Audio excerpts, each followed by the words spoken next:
So I take this opportunity to welcome you for today's class.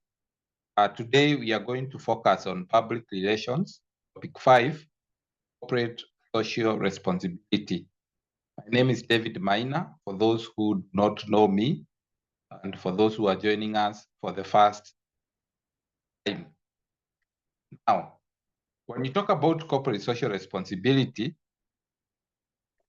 corporate social responsibility is an organization's obligation to maximize positive stakeholders' benefit while minimizing negative effect of its action. The idea of CSR, corporate social responsibility, it springs from the fact that organization occupies a large part of the society.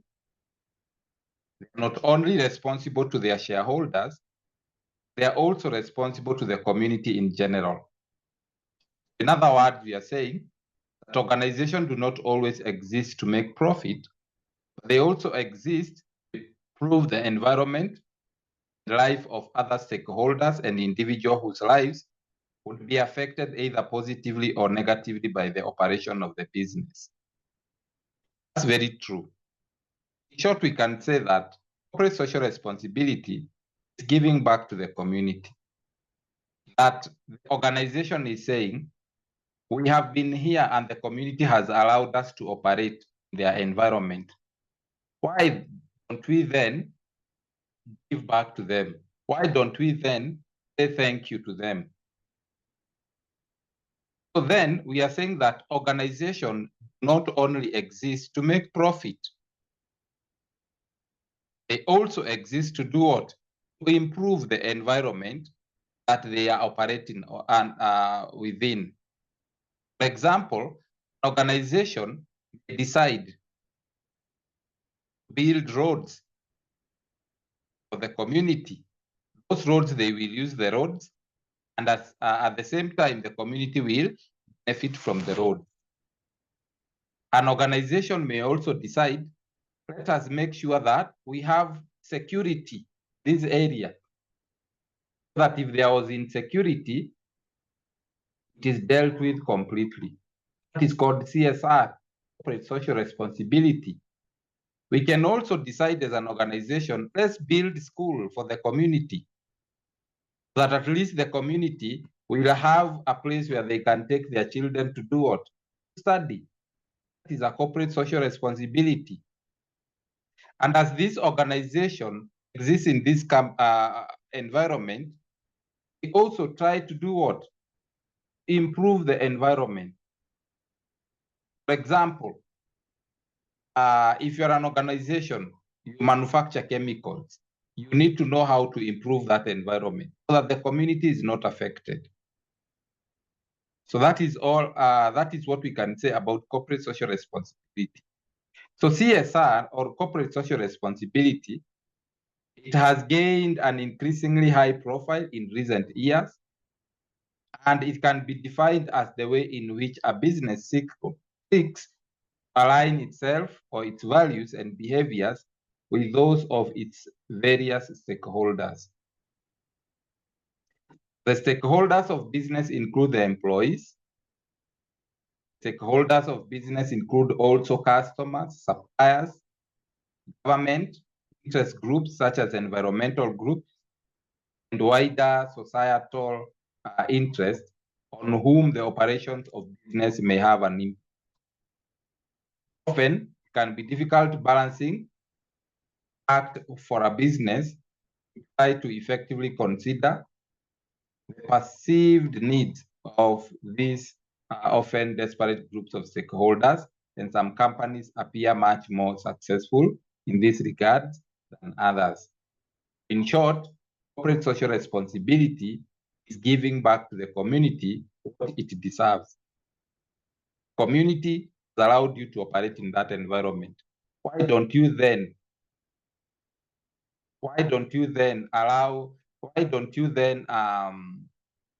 be of value to this particular community, so that the community will not regret you being there, so that the community will not say, since this company came here, our children has been dying of what we call cancer because of the chemical emissions that are coming from the products you are making.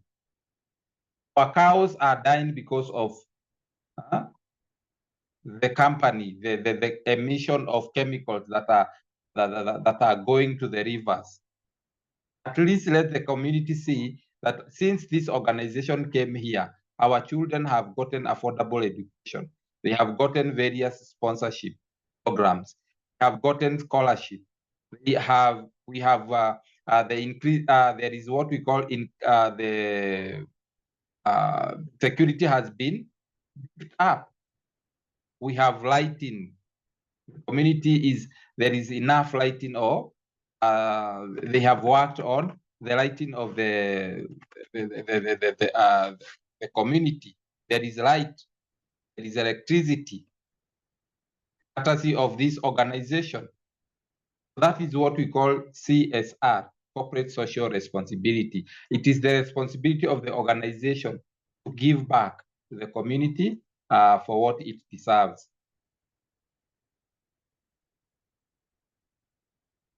So the concept of corporate social responsibility, I want us to understand this concept very well. And the concept is like this. Companies are not the state.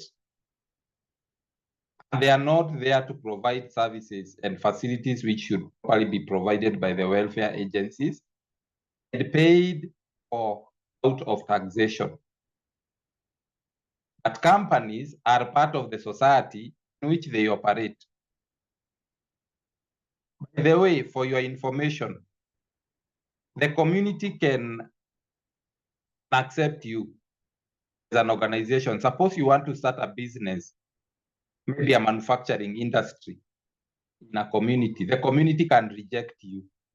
At the same time, the community can accept you. So when you see that the community or the community has accepted you to start your company there, you should be very happy. Because there are some organizations the community rejects completely. They don't sell you the piece of land that you want.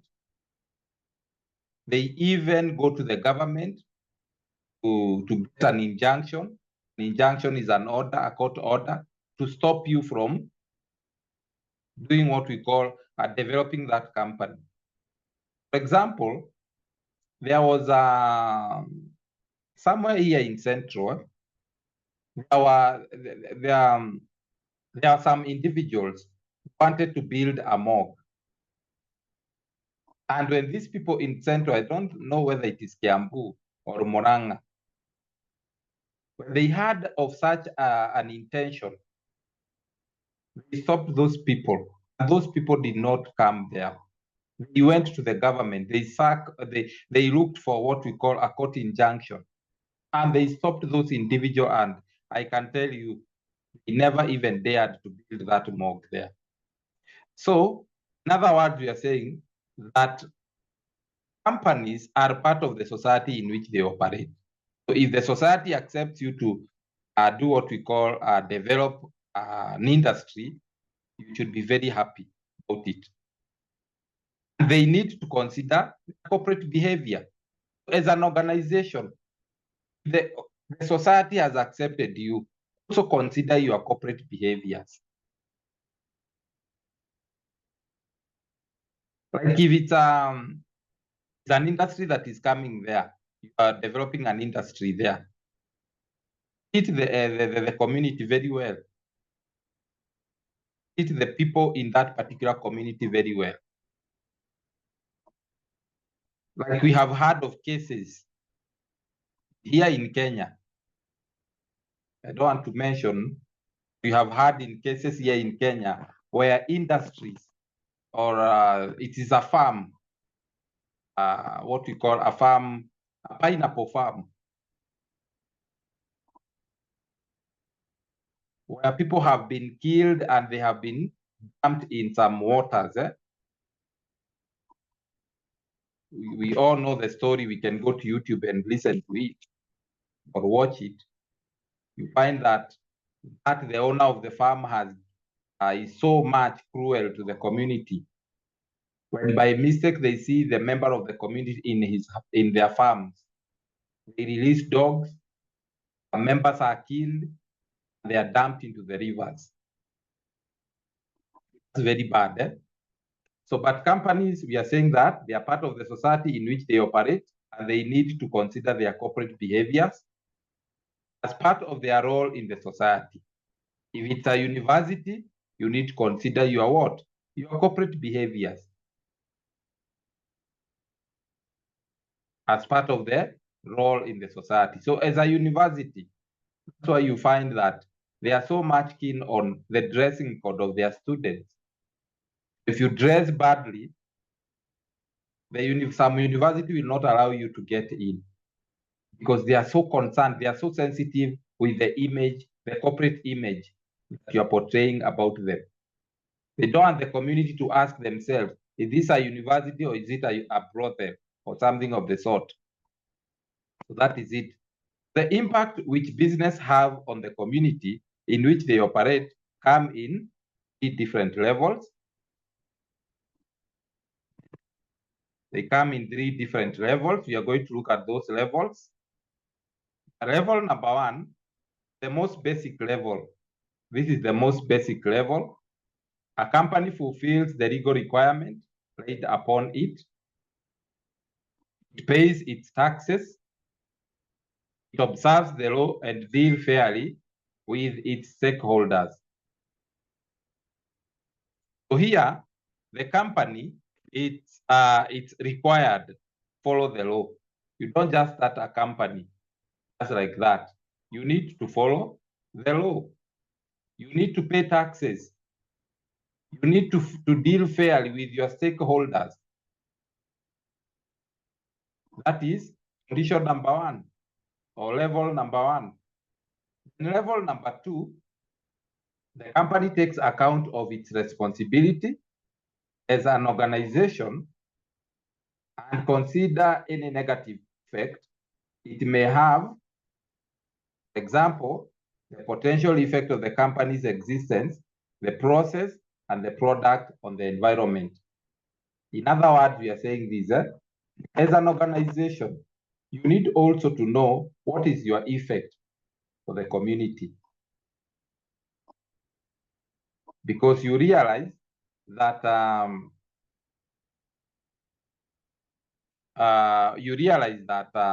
there are some organizations that exist and they emit chemicals in the air. You know, when they emit chemicals in the air, then we get what we call the rain is affected. The rains are affected. We get what we call the acid rain. And when acid rain fall on the crops or what we plant, then the crops are also affected. They will not grow. So in short, you are affecting the community, the animals, the little grass that is there, or the little grass that is there, the animals eat. Also human beings, they drink the waters come from the rain, acid rain. And you find that this kind of thing bring about what we call cancer and various diseases, various waterborne diseases, and so on and so forth.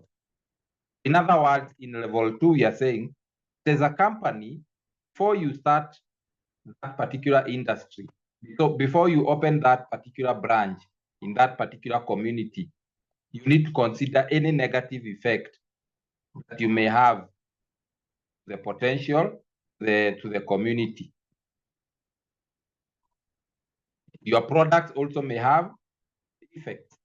For example, if you are a company that manufactures chemicals, for example, agrochemicals,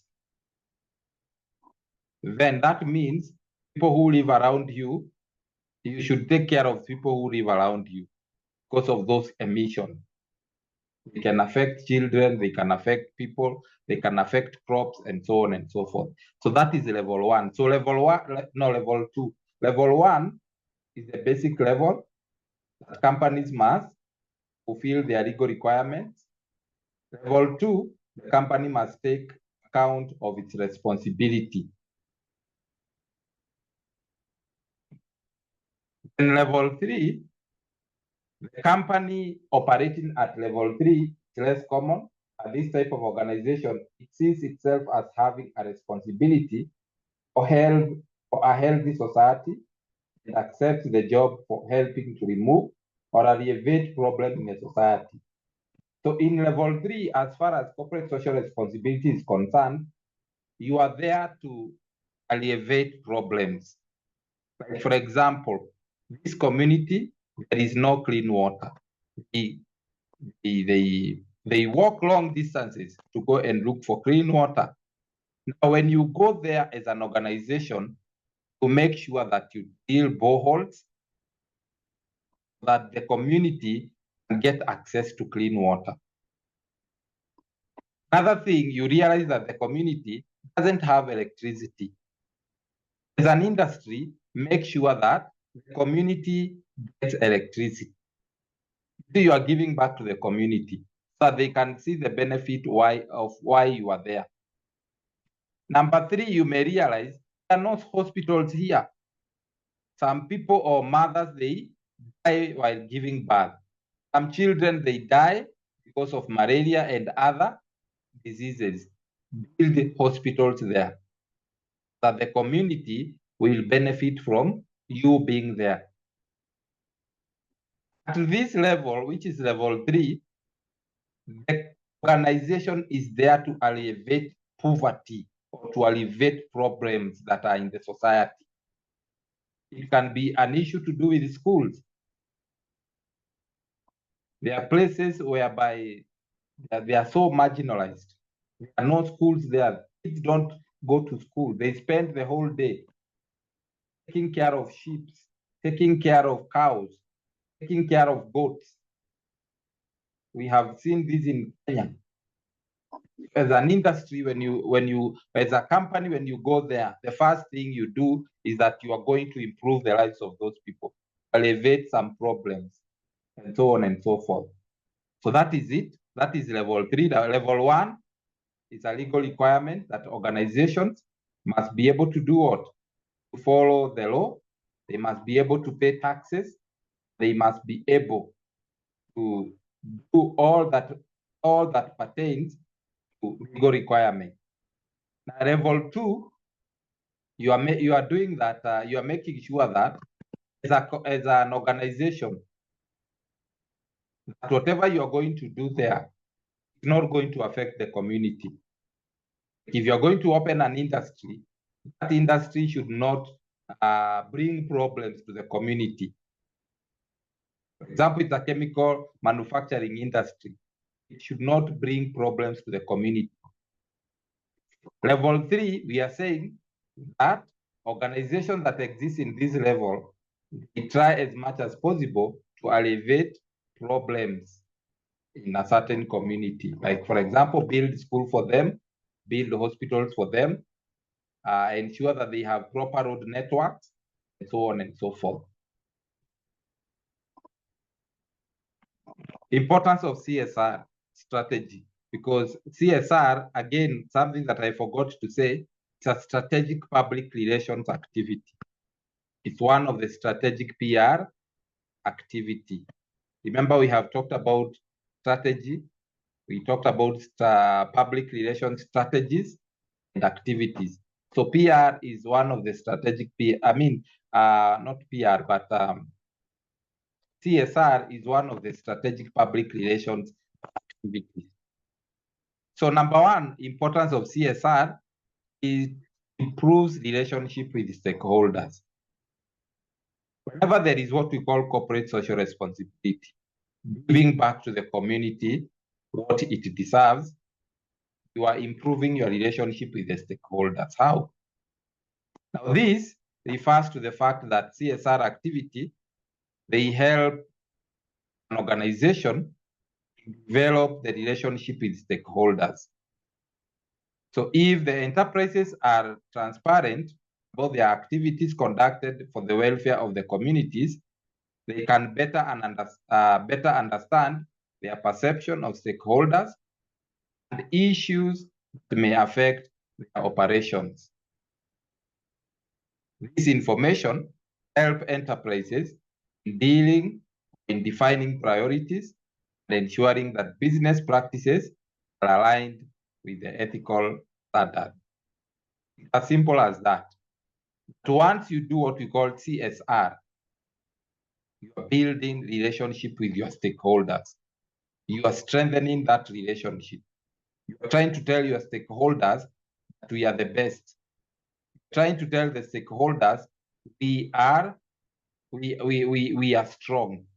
You're trying to tell the stakeholders that people knows us. You're trying to tell the stakeholders that whatever we are doing is genuine, and we're trying even to be very open to the stakeholders. So you are building what we call confidence with the stakeholders, that we are the best company that you have invested with. We are the best of the best. We know what we are doing. That is it. The next importance of CSR strategy is it attracts the investors. For example, I'll give you an example of an organization like Safaricom. When Safaricom does its own things, like for example, the Safaricom Foundation, like for example, other things, it attracts investors. People who want to invest in organizations are attracted by the activities that you involve yourself in. For example, there is what we call the Mata Hat Run. The Mata Hat Run is a program by the Mata Hospital. And the main aim of Mata Hat Run is to raise funds to help children that have got what we call heart conditions. At least they can receive what we call proper medication. Is it proper medication?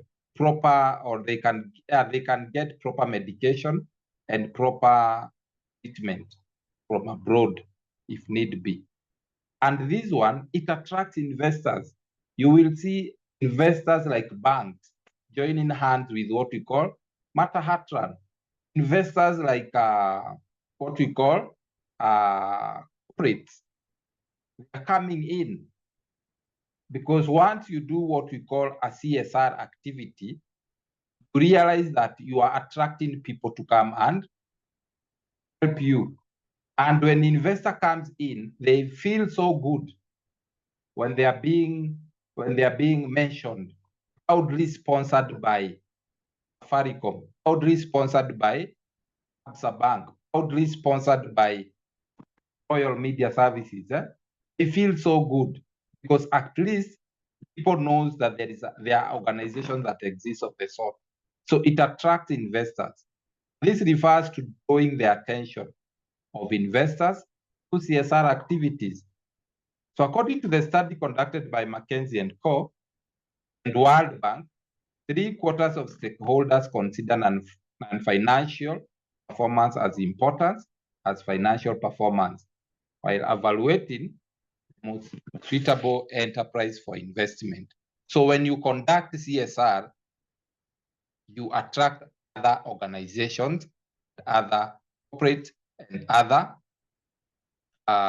corporate bodies come and work with you, come to bring money, that the event, that particular CSR activity can grow or can thrive.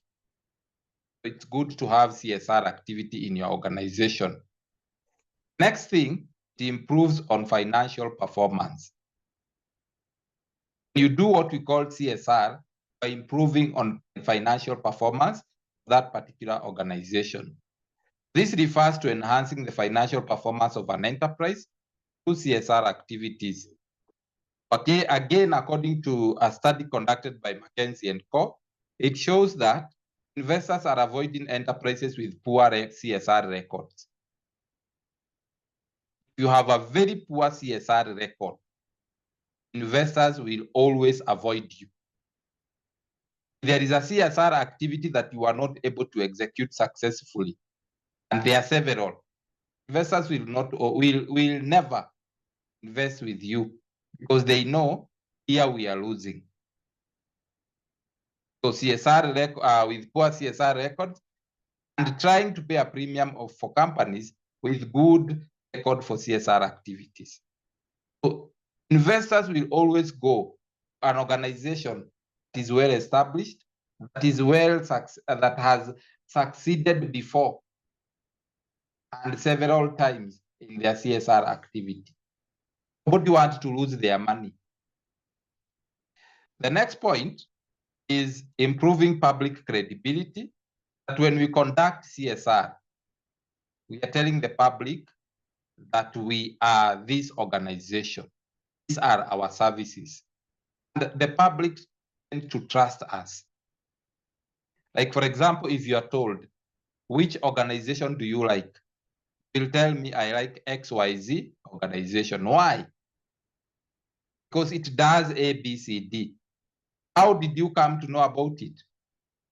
My sister got a sponsorship, a scholarship program from that particular organization. So when we do CSR, we are trying to build credibility with the stakeholders, with the public. We are telling the public, this is what we do, and when we do it properly. So this refers to improving the credibility of an enterprise through CSR activities. In addition, enterprises should ensure that they have a strong dedication to implement the CSR plans. As failure to meet commitment may lead to negative public response. Credibility, very important. Credibility is trustworthiness. The public can trust you. They trust you as the one that provides good qualities, good quality products, good quality services, and so on and so forth. Another point is utilizing resources effectively. So when we conduct what we call CSR, we utilize the resources effectively. This refers to optimum usage of scarce resources. CSR practices may help in using the resources of the society in an effective manner, minimize cost and wastage. For example, company involving itself in tree planting activities to raise awareness about using the resources effectively. For example, even a company that involves itself in what we call cleaning, what we call the trenches. Go in and block the trenches so that the dirty water can pass. By using the resources of the community effectively. Even training old women how to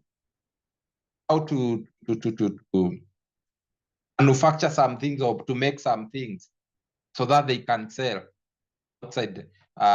They can sell and make ends meet. That is utilizing the resources effectively. Then we also have what we call challenges faced by organizations in implementing a CSR activity. There are 7 challenges. One of the challenges is what we call lack of transparency. So when you talk about lack of transparency, this imposes a major hindrance. Lack of transparency, it imposes a major hindrance, the authenticity or in the authentic implementation of CSR program. When enterprises do not disclose the information regarding the CSR program and funds allocated to implement these programs. So then when you talk about transparency, transparency is required in the following areas. We need transparency in the code of conduct. When you talk about code of conduct, we are saying it includes the workers' rights and environmental protection. We need transparency in the management standards, and this includes integrating social and environmental aspects of an enterprise. And we need transparency in evaluation. This involves internal reporting of CSR activities by an enterprise. So transparency. Transparency, again, we can look at it this way. Money has been allocated to some individual to execute a CSR activity. You find that there are some monies that are hidden. So find that that CSR activity was not successful because there are corrupt people in the organization that have stolen money, and they have come up with what we call fake records of how the money has been used. That is lack of transparency. Number two, lack of community participation. Now, when we talk about lack of community participation, it hinders the prospect of CSR activities. We can have what we call a CSR activity. For example, tree planting. The community doesn't want to participate. The community is not there, is not even, doesn't want to participate in that activity. So many countries have less knowledge of CSR, and therefore this can lead to lack of interest in communities to participate with enterprises in the CSR activities. I can also give an example of Kenya. For example, in Kenya, a case in Kenya, organizations do not have adequate understanding of the CSR activities. Many organizations don't have adequate understanding of CSR activities. Why? Because they lack tools, they lack resources, and they lack commitment.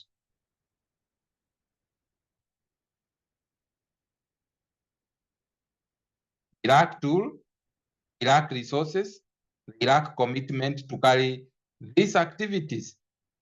What happened in turn? In turn, this in turn results in lack of initiative by Kenyan enterprises that take CSR activities at an extensive level. When we go to the next one, lack of non-governmental organizations. We know very well that NGOs are the ones that are fond of what we call CSR. Many NGOs find that these are organizations that are fond of coming up with what we call CSR activities and executing CSR activities.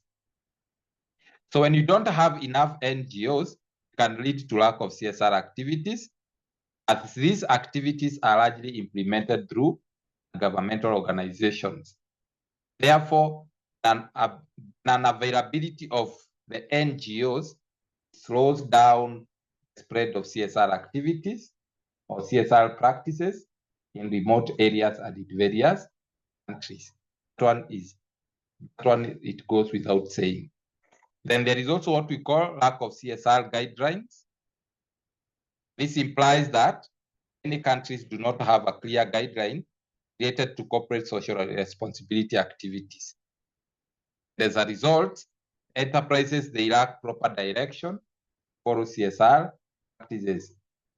On the other hand, when you look at this particular point, realize that enterprises not measure and evaluate CSR activities. At the moment we conduct a CSR activity, we don't measure whether it was successful or whether it was not successful. Because we don't measure successfulness or the failure of that particular CSR activity, then you find that you don't see even the need, don't see the need of conducting that particular CSR activity. So we need guidelines of conducting CSR activities, and we need to do what we call evaluate the CSR activities. We also have the next point, which is narrow view towards CSR initiative. Narrow view towards CSR initiative, it refers to limited perception. We have people who have got limited perception of enterprises towards CSR activities. However, what is required is the wider view or perception of CSR, which includes the willingness of the enterprises to take a responsibility and being accountable for impact created by their activities. So that is it. And then we also have importance to visibility factor. Now, when you talk about importance to visibility factor, we are saying that this implies to sometimes to what we call non-governmental organizations that are involved or that involve themselves in CSR programs so that to gain the media attention. But they fail to achieve the goal at the grassroots level. You find that there are those organizations that engages themselves into CSR activities. The main purpose is to actually gain what we call media attention. Once that is done, they will never carry out another CSR activity. Also, lack of a budget. It's good to have a budget when you're coming up with a CSR activity, because if you don't have a budget, you may end up spending more in a CSR activity. It poses a major constraint enterprises or organizations that wishes to practice CSR activities. And sometimes when you talk about small and medium enterprises, that is the SMEs, do not have enough financial support to carry CSR activities. CSR activities are very expensive. For example, imagine of a CSR activity like Mata Heart Run. Mata Heart Run, I believe they have so many kids who have got heart conditions. They need a lot of money. Some of these children are going to be taken abroad, be treated, get proper medical attention. Because maybe in Kenya, we don't have maybe the machines, the right doctors to do that. You can imagine 100 kids being flown abroad to gain medical attention. How much will that be? It's a lot of money. So if you don't have money, a CSR activity, then if you don't have a budget, then it will become very difficult for you to do that particular CSR activity. Imagine of an organization that is giving scholarship or giving sponsorship programs. It's very expensive. CSR activities are very expensive, not easy. Even imagine of a simple thing, planting trees, CSR activity of planting trees. How much is it going to cost you to even buy one seedling? How many seedlings do you need? And you need people to come together and help you. You need equipment. You need mattocks. We need jembes. We need pangas so that we can plant these trees. So on and so forth. We need cars to carry these trees, the relevant occasion, to the relevant, not occasion, but places. All this requires a lot of resources. It's not an easy thing. So you need a budget. You don't just decide that tomorrow we are going to have a CSR activity. It is just done like that. Having that, we move to something else, ethical implications of CSR. CSR has got what we call ethical implications. We are going to look at these ethical implications. But one is the motive. In looking at why companies should shoulder their responsibility to society, the importance of motive depends to a greater extent upon the individual's point of view. However, the importance of public opinion and the maintenance of stakeholders' relationship might lead us to conclude that the perceived motivation of a company is vital. A company which is seen to be using philanthropy as a cloak to hide misdeeds or as a way of getting itself out of regulatory control will generally get the reputation it deserves. that is a poor one. You know, sometimes organizations that exist in this world, these organizations,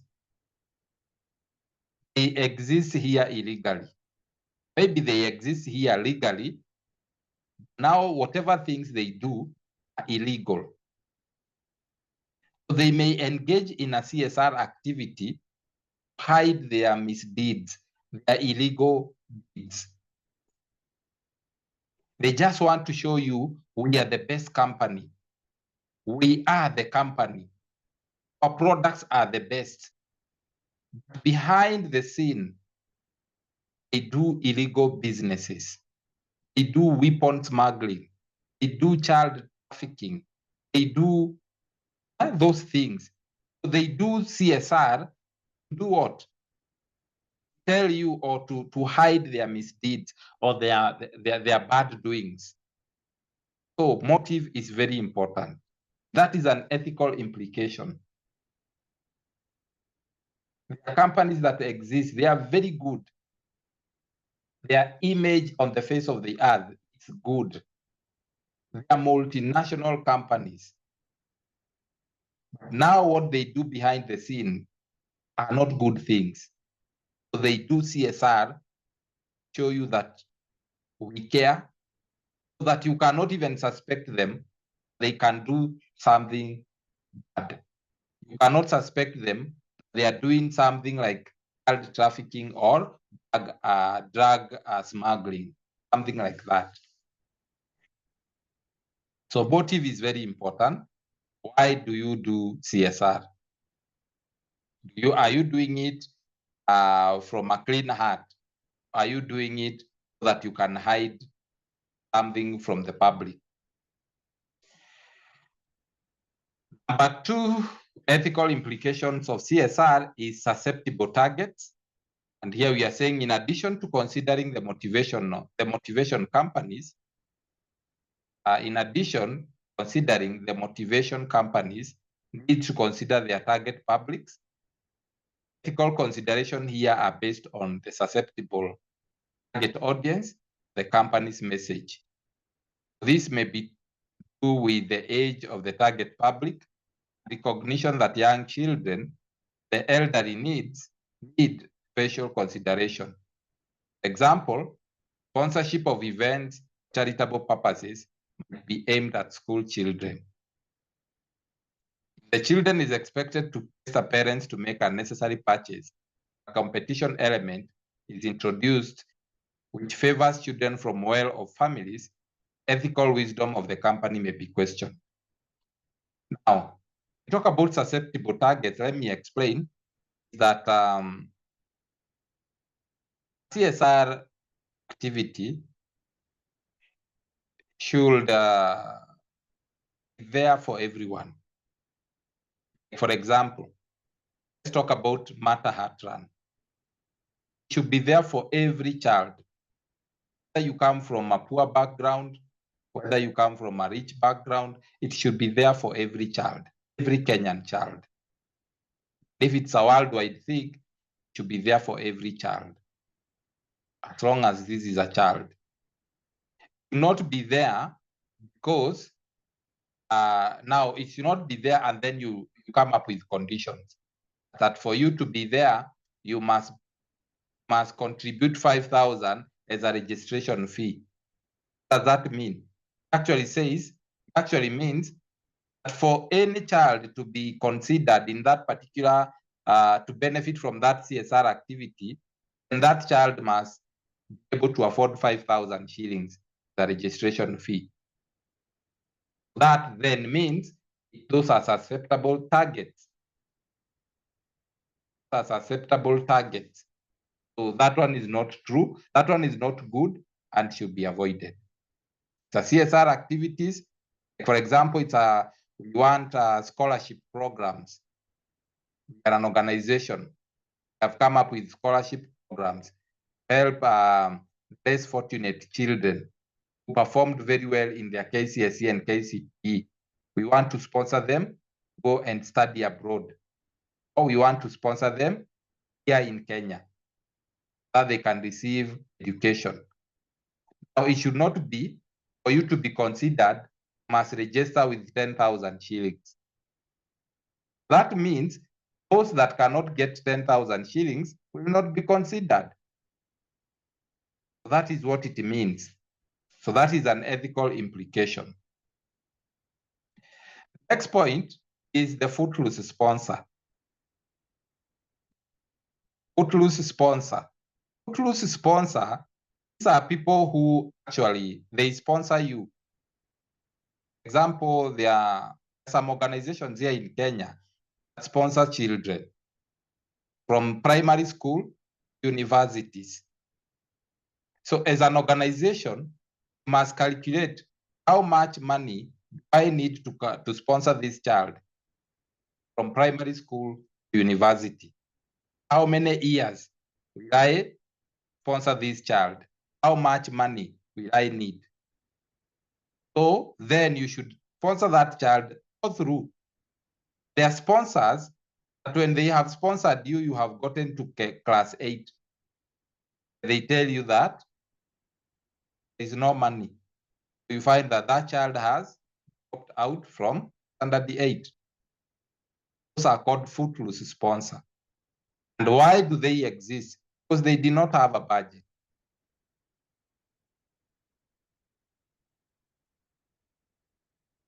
These are companies that do not have long-term considered policy. It takes opportunity as they arise and create some ethical problems.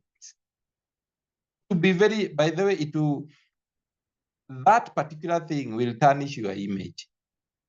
Imagine you have taken 100 girls or 100 boys, even 1,000 boys, to sponsor their education from primary school all through to university.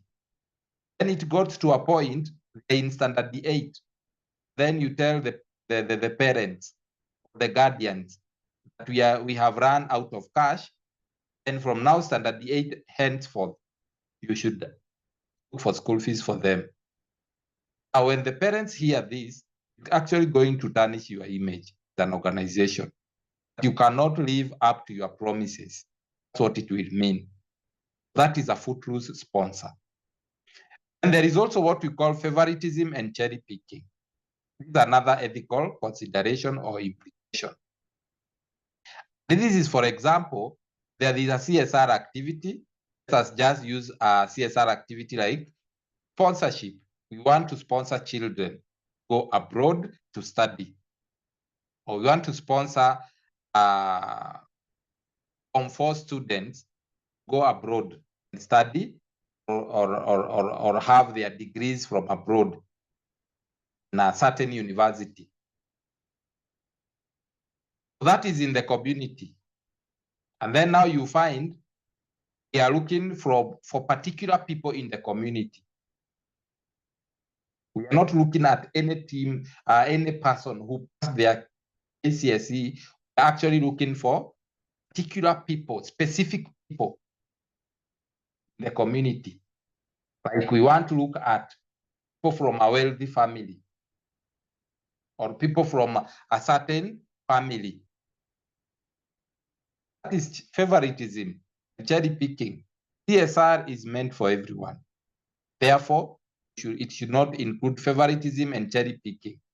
In short, I can call this one corruption. If there's another one I can call favoritism and cherry picking, is corruption.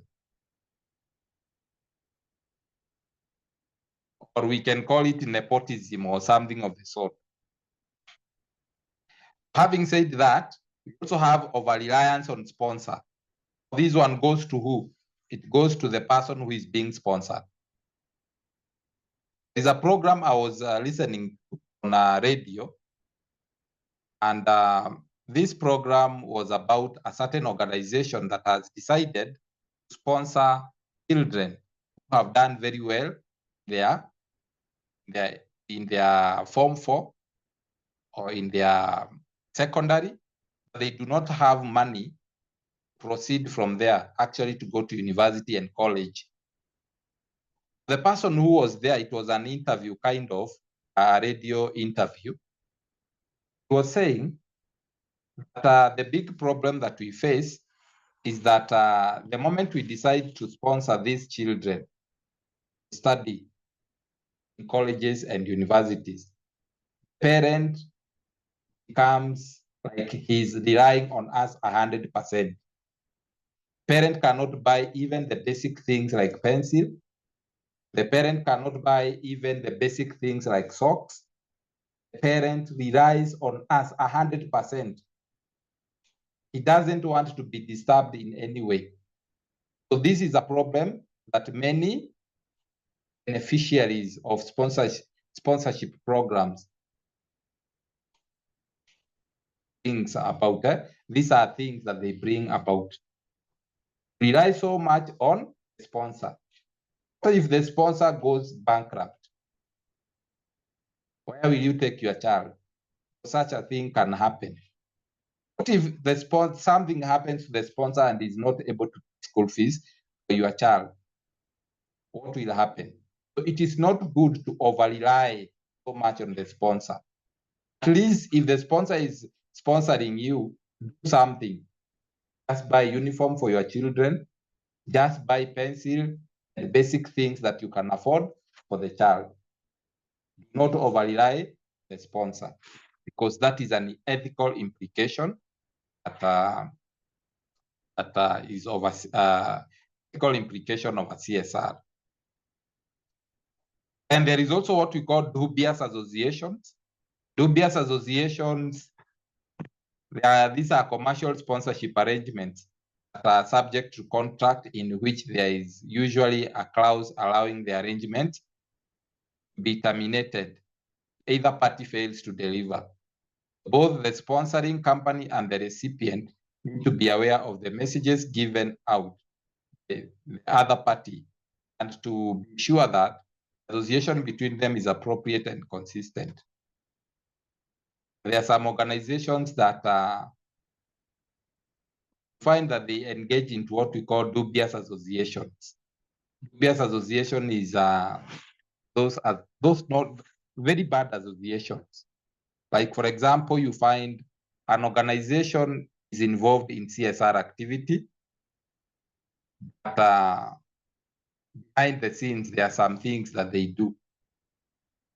CSR activity is just like an umbrella that is hiding them, or like a balloon that is hiding them. Those are dubious associations, and you must be able to know what is existing. Also, things like corruptions. Those are dubious associations. There is the last one, letting others off the hook. Letting off others off the hook.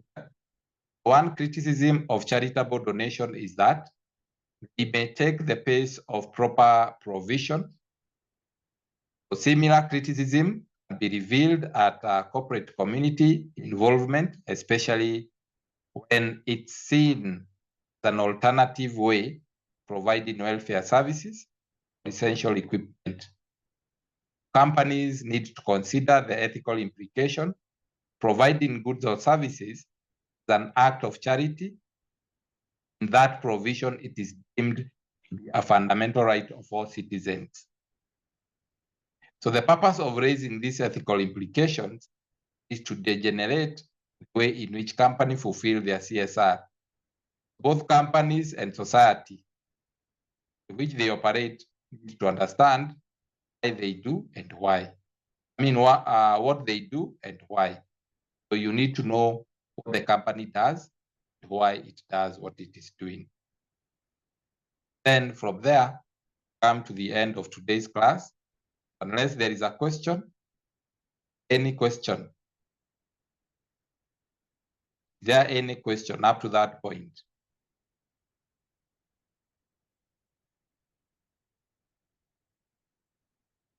Is there any question?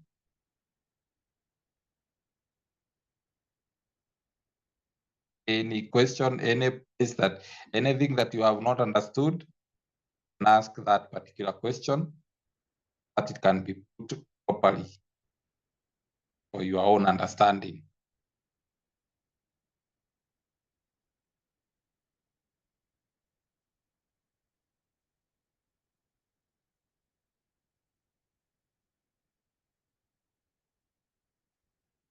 If there is no question, then we call it a day. If there is no question, that marks the end of our class day.